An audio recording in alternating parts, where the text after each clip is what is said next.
della pineta di Eraclea verrà sospeso per tutta l'estate, così il sindaco Nadia Zanchin con una TVO dopo l'incidente con 14 feriti di lunedì scorso. Pullman turistico tampone un mezzo pesante nel tratto maledetto della 4 tra Cessato e San Stino di Livenza, paura e traffico in tilt. Un'altra aggressione in Campobella Vienna a Venezia dopo la giovane coppia prese di mira 2 militari della base di Aviano, uno accoltellato, l'altro picchiato a sangue. All'indomani della notizia sul rifinanziamento del Bosco dello Sport da parte del governo, il vice sindaco Tomaello replica le critiche mosse dalle opposizioni, mentre l'opposizione scrive alla premier Meloni. Avviata stamane la manutenzione della barriera del Mose, presente anche il sindaco Brugnaro, domani presidio dei sindacati per chiedere chiarezza sul futuro dei lavoratori e dell'opera. A 42 anni dall'omicidio di Giuseppe Talierci, ucciso dalle Brigate Rosse, oggi a Marghera la commemorazione con i figli, l'intervista esclusiva alla mamma Gabriella dalle nostre teche digitalizzate. Potenziato il servizio dell'Ustre per aiutare le persone che soffrono di disturbi alimentari, un fenomeno che si sta diffondendo sempre più tra i giovanissimi.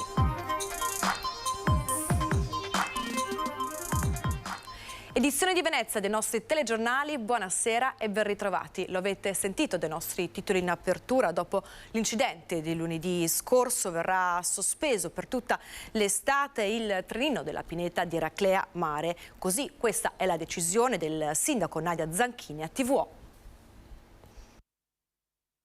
Il trenino della pineta di Eraclea Mare è sospeso per tutta l'estate corrente, più che una scelta, una decisione forzata dal fatto che dall'incidente con i 14 feriti, tra cui 2 bambini di 1 e 9 anni, accaduto verso le 21:30 di lunedì scorso 3 luglio, il mezzo si trova ancora sotto sequestro e chissà per quanto tempo ancora lo sarà con il perdurare delle indagini, finite le quali dovrà inoltre essere riparato perché non ci sono altri trenini al momento disponibili. Così a TVO, cui fa capo la FAP, la ditta di autotrasporti che da 12 anni gestisce il trenino turistico, al sindaco di Eraclea Nadia Zanchin, davvero amareggiata da questa notizia. Sicuramente è un'attrazione che su Eraclea Mare era tanto sentita e tanto voluta. Nel frattempo i carabinieri stanno analizzando e passando al setaccio tutte le immagini del posto, viste le tante telecamere presenti lungo l'autostazione.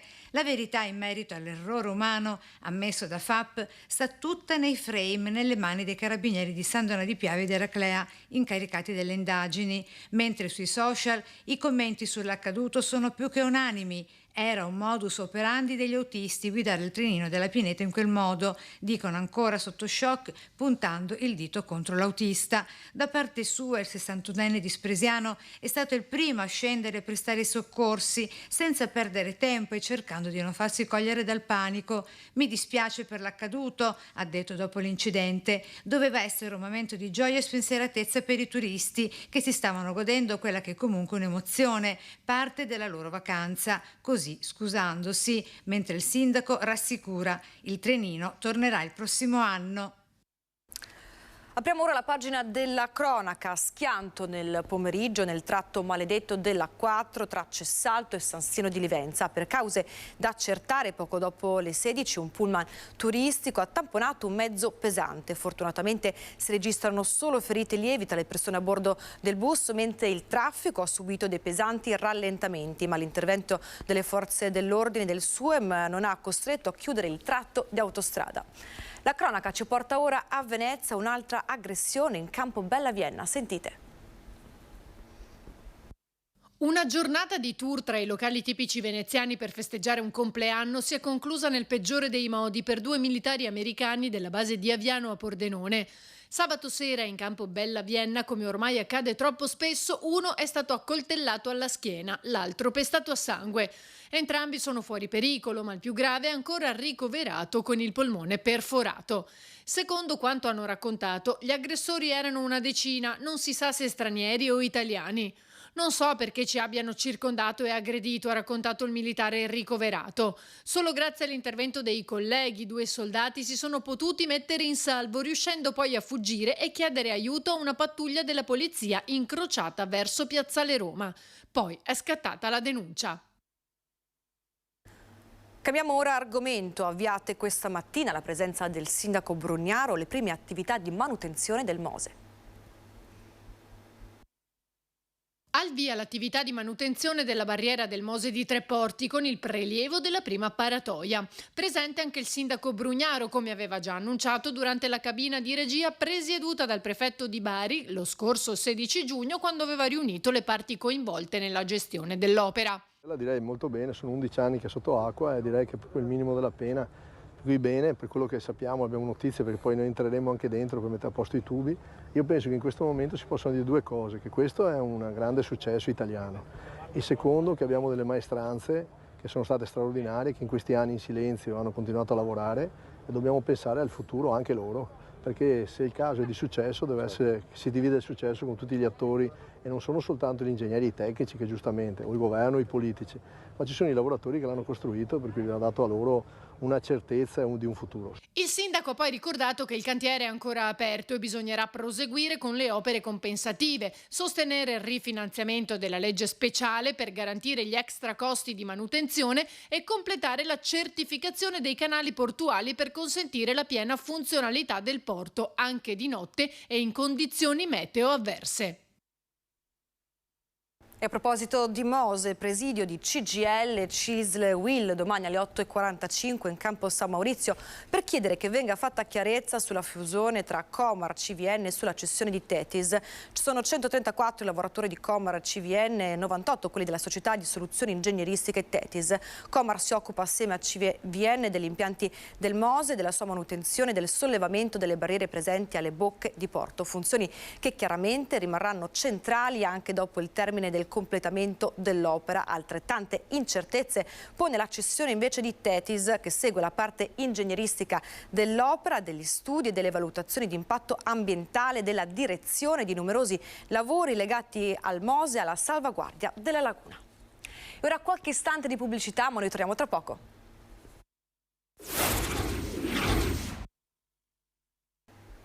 Edizione di Venezia dei nostri telegiornali, ben ritrovati. In primo piano ora la pagina politica, perché all'indomani della notizia sul finanziamento del bosco dal Bosco dello Sport da parte del governo, il vice sindaco Tomaello replica alle critiche mosse dalle opposizioni, mentre il gruppo di Giovanni Andrea Martini scrive alla Premier Meloni.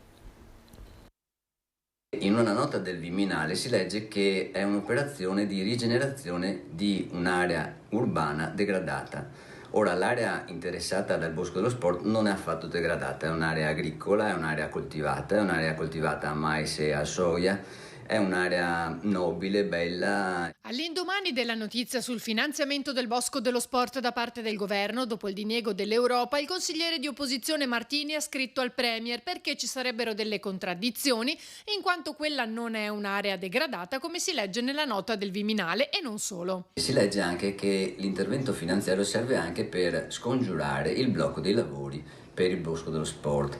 Ecco, è singolare perché i lavori non sono mai partiti. Abbiamo quindi invitato la Presidente Meloni a un sopralluogo per capire realmente come stanno le cose, per vedere la situazione dell'area, per capire che i lavori non sono mai iniziati e per vedere quanto bella e quanto florida è quell'area agricola su cui occorre, secondo l'amministrazione, gettare colate di cemento. Immediata la replica dell'amministrazione, che invece parla di riqualificazione e non di colate. È 50 anni che se ne parla di queste infrastrutture sportive, ne parla la destra, ne parla la sinistra, centrodestra e centrosinistra.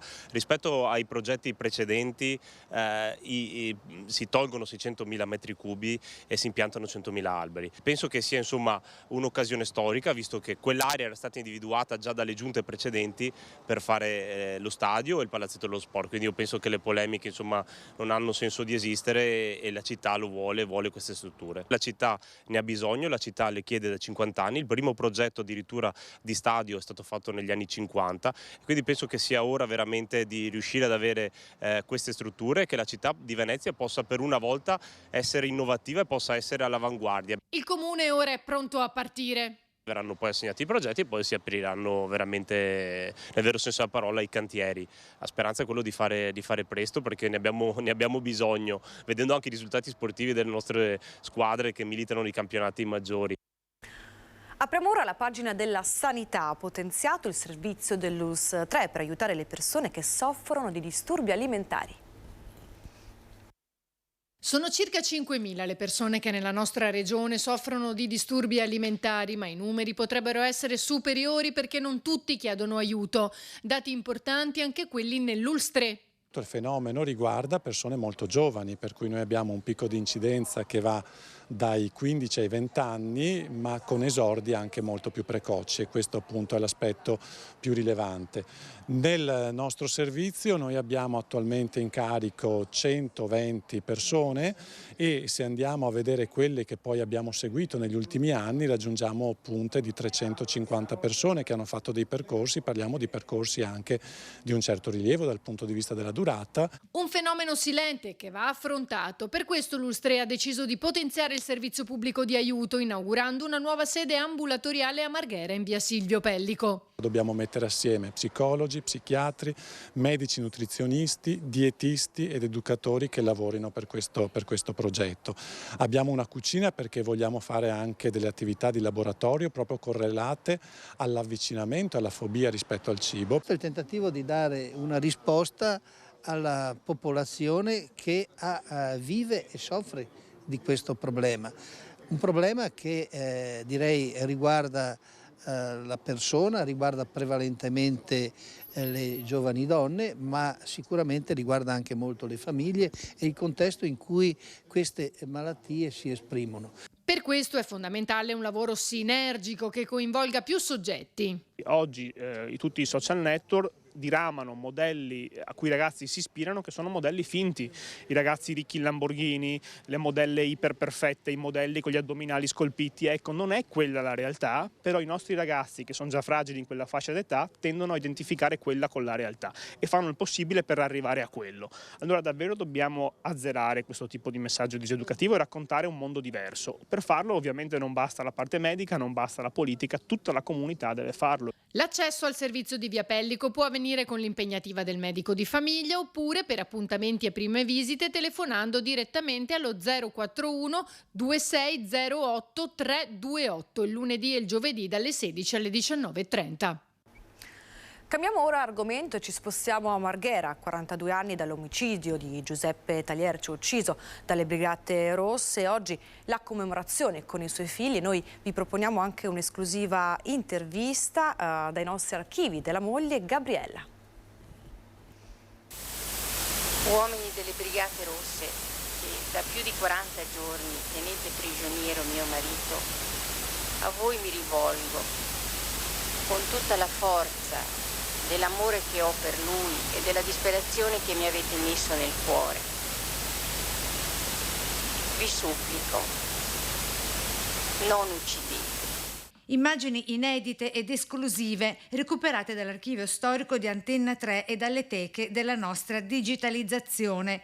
Era il 1981 quando Gabriella, la moglie dell'ingegnere Giuseppe Taliercio, lanciò tramite la nostra emittente quest'accorato appello appena pochi giorni prima dell'assassinio del marito, il 5 luglio, quando il suo corpo, privo di vita, venne ritrovato nelle vicinanze della Monte Edison a Marghera, chiuso nel bagagliaio di una Fiat 128.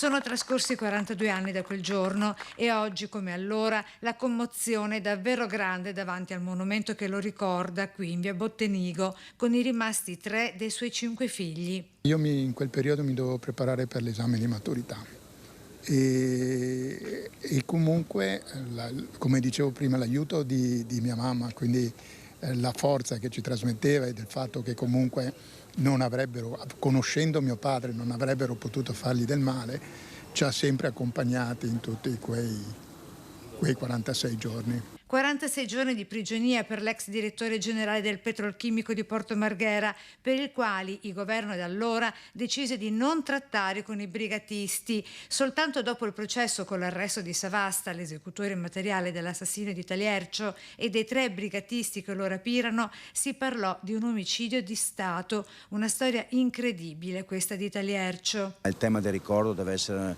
un ricordo che parte dai nostri cuori affinché le nuove generazioni si ricordino, perché il tema è riuscire a portare avanti la memoria di chi non c'è, anche per rispetto dei familiari e chi ha vissuto purtroppo sulla propria pelle queste vicende. ed è la ricaduta sul presente che è davvero importante. Credo che come sempre ci voglia uno sforzo personale, ognuno deve credere e vivere e crescere sapendo che è anche quello che gli altri hanno costruito per lui. Torniamo ora a Venezia perché appunto torna il 4º anno consecutivo di Cinema Barchin, il primo drive-in in Barca d'Italia che si svolgerà domenica 30 luglio, lunedì 31 e da giovedì 3 a domenica 6 agosto come data tradizione nella cornice dell'Arsenale. La programmazione prevede ben 6 serate di cinema all'aperto con molti ospiti dal vivo, musica, comicità e presentatori. Questa era l'ultima notizia, da Venezia è davvero tutto, vi lasciamo ora le previsioni del meteo, grazie per averci seguito e buona serata a tutti.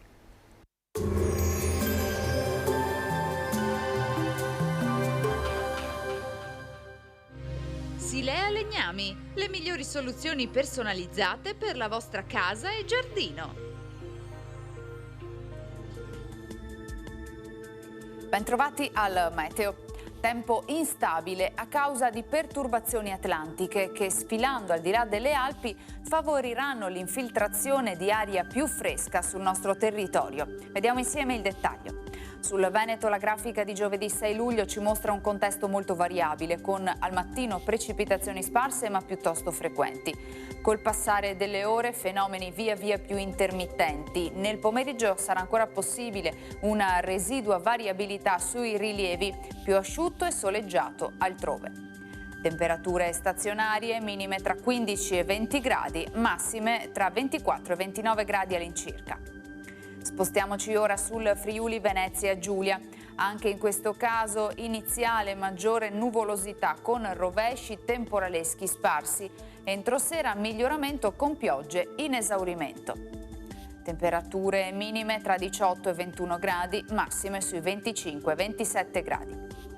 Infine diamo uno sguardo al Trentino Alto Adige, dove avremo schiarite alternate ad annuvolamenti con piogge più diffuse e intense, specie al pomeriggio sera. Temperature minime intorno ai 14-17 gradi, massime sui 27-28 all'incirca. Dal meteo di Antena 3 per ora è tutto, grazie per l'attenzione. Arrivederci.